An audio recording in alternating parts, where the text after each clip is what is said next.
안녕하세요. 이제 15, 16페이지 이제 하도록 하겠습니다. 자, 여기 한국사 학습활동지 좀 읽어보면요. 몽골과의 전쟁 이 부분이에요. 자, 이 몽골과의 전쟁, 이 무신 정권에서 이제 몽골과의 전쟁이 있었죠.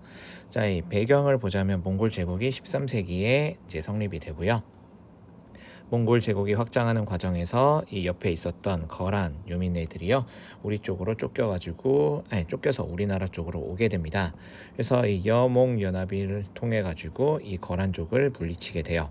자, 그런데 이 몽골 애들은 기본적으로 우리랑 뭐 연합했다라는 그런 느낌을 가지는 게 아니라, 이제 너희들이 이제 고려는 기본적으로 자기들보다 아래에 있는 애들이다라는 그런 인식이 강했어요. 그래서 이 몽골 애들이 우리에게 무리한 공물을 요구하게 됩니다. 그 요구했었던 사신이 바로 저고여라는 사신이에요. 자, 근데 이 무리한 요구를 하고 나서 돌아가는 중에 이 저고여가 피살을 당하게 됩니다.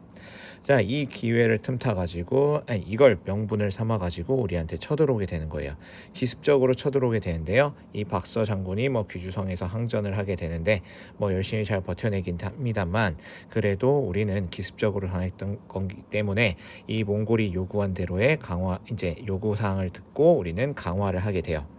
자, 우리는 일단 기분이 되게 나빴겠죠. 왜냐면 이 부분이 우리가 뭔가 대비를 하면서 싸울 수 있는 여건이 아니라 얘들이 그냥 저렇게 저고여 피살됐다라는 그런 명분으로 기습적으로 들어와 가지고 우리를 공격했던 거기 때문에 우리는 강화를 할 수밖에 없었지만 기분이 매우 나빴었다고 이제 우리가 보시면 되겠습니다. 자, 그래서 이 최우라는 그때 당시의 집권자가 뭘 하게 돼요? 이제 항전을 하기로 결정하게 됩니다. 자, 이 장기 항전을 준비하면서 여기 항전 결정이 아니라 강화도 천도라고 해야 되겠네요. 자, 강화도 천도로 할게요. 장기 항전을 준비한다라는 말이 써 있는 거 보니까 강화도 천도로 보시는 게 나을 것 같습니다. 자, 강화도 천도로 하면서요, 이제 싸울 준비를 하게 되는 거예요. 그러니까 이 몽골이 또다시 쳐들어오겠죠. 그러니까 그때 이제 김윤우라는 승려가 처인 부국에서 이 부국민들을 동원해 가지고 이 대표 장군이었던 살리타이를 사살합니다. 그래서 이 몽골이 이제 임시 후퇴하는 그런 모습들을 보였지만, 그래도 이 몽골은요, 끊임없이 진짜 한 40여 년 동안 여러 차례 침입하게 됩니다. 자, 이런 이제 침입 끝에 결국에는 이제 이 무신 정권이 힘을 잃게 되겠죠. 자, 일단 최씨 무신 정권이 몰락하게 되고요. 그리고 이제 몽골과의 강화 교섭을 꾸준히 하게 되는데, 결국에는 왕실에서 이 몽골과의 강화를 이뤄내게 됩니다. 그래서 원종이 바로 개경으로 환도하면서 이 무신 정권이 끝나게 돼요. 자, 이 무신 정권의 이 군사적 배경이었었던 삼별초가 있어요. 자, 이 군사적 배경에서 이 무신 정권의 이 사병 역할을 했었던 그런 이 삼별초는요, 끝까지 이제 항전을 하고 이제 이 대몽 항전을 지속하게 돼요. 그래서 강화도에서 진도에서 제주도로 옮겨가면서 싸우다가 이제 끝나게 됩니다. 자, 이 전쟁의 결과는 어떻겠어요? 참혹하겠죠. 국토 황폐화 되고요. 그 다음에 인명 피해 많고요. 문화재 소실되고요. 대표적인 문화재들 뭐가 있을까요? 바로 황룡사, 구층 목탑, 그 다음에 우리 거란의 침입 때 만들어졌었던 초조 대장경, 이런 것들이 소실됩니다.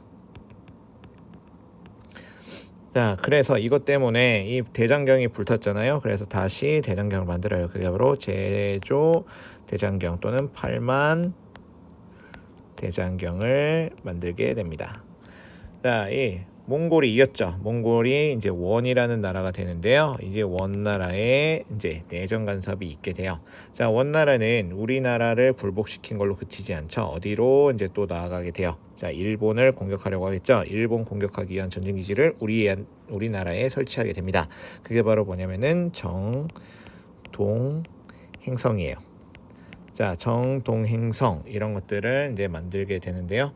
자, 정동행성, 일본을 정벌하기 위한 동쪽을 정벌하기 위한 행중서성이라는 거예요. 근데 일본 정벌을 실패했지만 여전히 남아 있으면서 내정 간섭 기구가 됩니다. 특히나 뭐 정동행성 이문소에서 그렇게 내정 간섭을 하게 되는 거고요. 그 다음에 우리나라 내정 간섭 관리를 파견하게 돼요. 그게 바로 다루가치라고 하는 관리예요. 자, 이 우리나라는요 이제 원나라의 부마국이 됩니다. 부마국이라고 하는 것은 이 사위나라예요. 자, 사위나라가 돼서 이제 이 완전히 거의 속국처럼 되는 겁니다. 그래서 이 관제도 이제 격화가 되고 호칭도 이제 격화가 되는 그런 모습들을 보였다라고 했었습니다. 뭐 명칭 같은 경우에는 짐에서 고로, 그 다음에 뭐 태자에서 세자로, 그 다음에 폐하에서 전하로, 그리고 왕실 호칭 또한 이게 관제죠. 그게 바로 왕실 호칭이고요. 그 다음에 이 관제 같은 경우에는 중서문화성과 상서성이 첨입으로, 그 다음에 뭐 육부가 바로 판도사, 전법사, 전리사, 군부사인 사사로 이제 격화가 됐다라는 겁니다. 일부 사사로 격화됐다라고 보시면 되겠습니다. 자, 그리고 몽골 풍속도 유행하게 되는데요. 자, 아무래도 이 우리나라 이 몽골인들이 많이 들어오겠잖아요. 그래서 변발이라는 그런 풍습과 족두리라고 하는 풍습, 이런 것들, 머리에다가 이렇게 결혼할 때 다는 거 있어요. 그런 것들이 들어오게 된다라는 겁니다. 자, 그게 바로 몽골풍이라고 불러요. 몽골풍이라는 풍속이고요.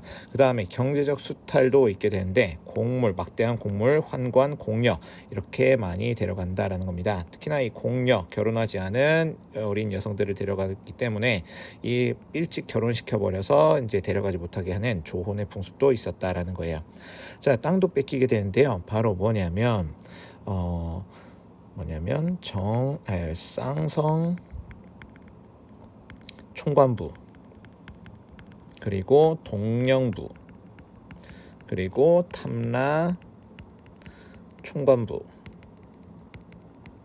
설치하게 돼요.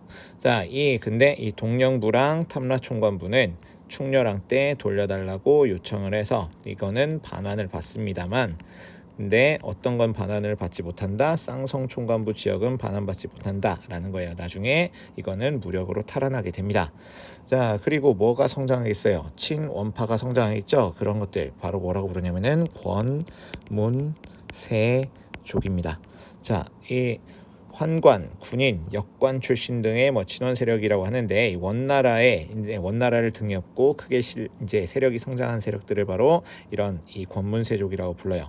이러한 사람들은 관직을 이제 독점하게 되는데 원래부터 그런 실력자들이 아니죠. 이런 사람들은 과거에 볼 능력도 안 됩니다. 그러니까 고위 관직을 진출하는 그런 방법, 고위 관직을 유지할 수 있는 방법은 바로 뭘까요? 음서겠죠. 음서를 통해서 관직을 진출하고 유지했었다라는 겁니다. 그리고 이들은 이제 대농장과 노비를 소유하게 되는데 원래부터 갖고 있었던 거 아니죠. 백성들을 다 불법적으로 착취했었다라고 우리가 기억해 두시면 되겠습니다. 일부 개혁 세력이 바로 정치도감 이런 것들도 설치하게 돼요. 자, 근데 개혁이 잘 안 되겠죠. 자, 왜냐면 원나라가 세서요. 잘 기억이 안 됩니다.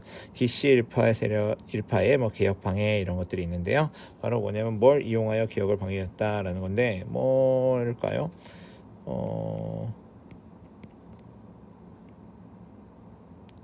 모르겠네요. 뭐지? 뭘 이용해서 개혁을 방해했다. 책에 일부 나와 있기는 할 텐데 그래도 일단 넘어가겠습니다. 자, 이 공민왕의 개혁 정치 부분을 보겠습니다. 공민왕은 어떤 개혁을 추진하게 되냐면 이 공민왕 시기쯤 이르면 바로 원나라가 좀 약해져요. 그래서 원나라를 벗어나고자 하는 개혁 정치가 이제 그래도 어느 정도 힘을 발휘할 수 있다라는 겁니다. 그래서 여기 같은 경우는 정동행성 이문소이겠네요. 정동행성 이문소, 아까 내정개혁 기구라고 했었죠. 자, 이 내정개혁을 방해했었다라고 알아두시면 되고요. 자, 이 친원파들, 원나라가 약해지니까 그 반원 자주 정책을 펼치게 된다라는 겁니다. 이 왕권도 up신여겼었던 이 기철일파, 기황후의 오빠인데요. 그 기철일파를 숙청하게 되고요. 그 다음에 아까 땅을 우리 내정 간섭 기구가 있었죠. 정동행성 이문소를 폐지하게 됩니다. 자, 그리고 아까 불법적으로 우리 땅을 뺏어간 거 있죠? 바로 쌍성 총관부인데요. 쌍성 총관부를 공격하게 됩니다.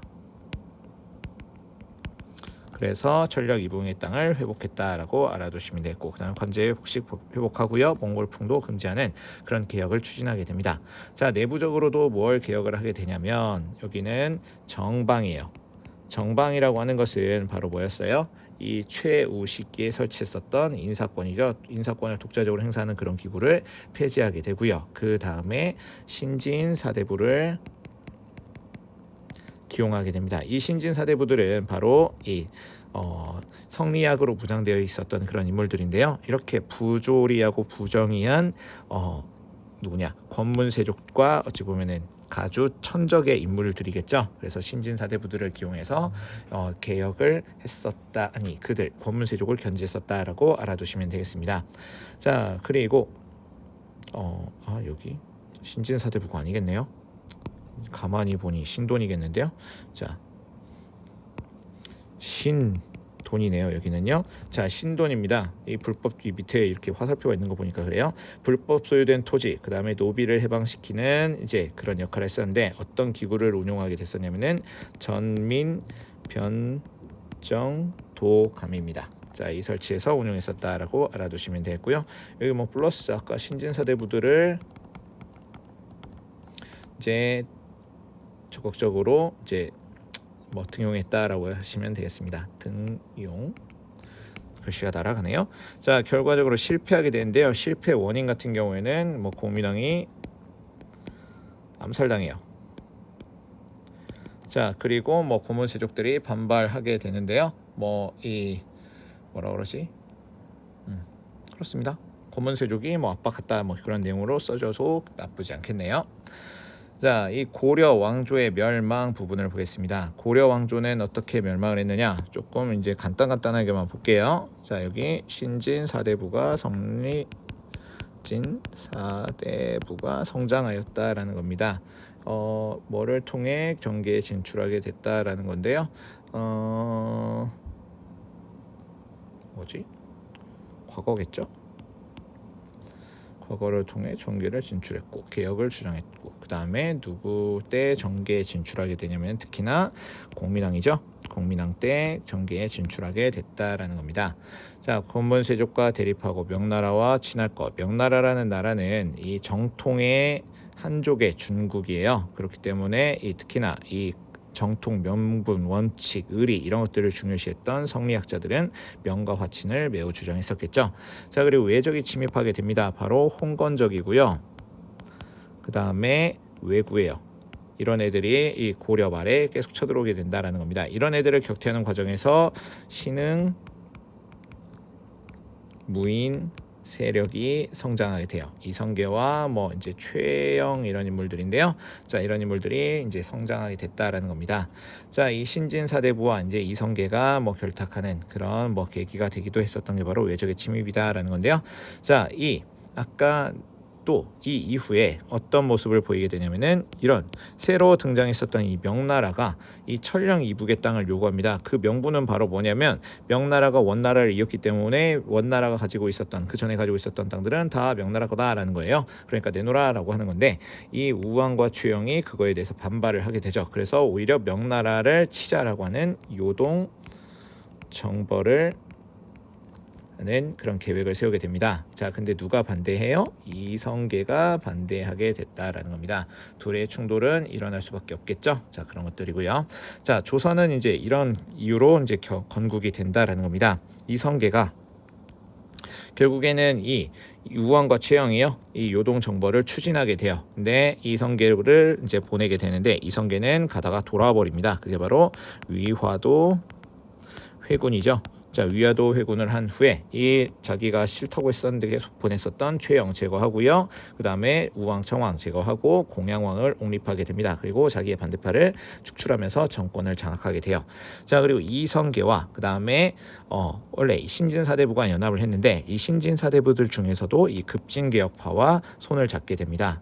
이 이성계와 급진개혁파는 바로 토지 제도의 이제 개혁 이런 것들을 추진하게 되는데요. 그런 과정에서 과전 법이라고 하는 이제 토지 제도 개혁을 실시하게 된다라는 겁니다.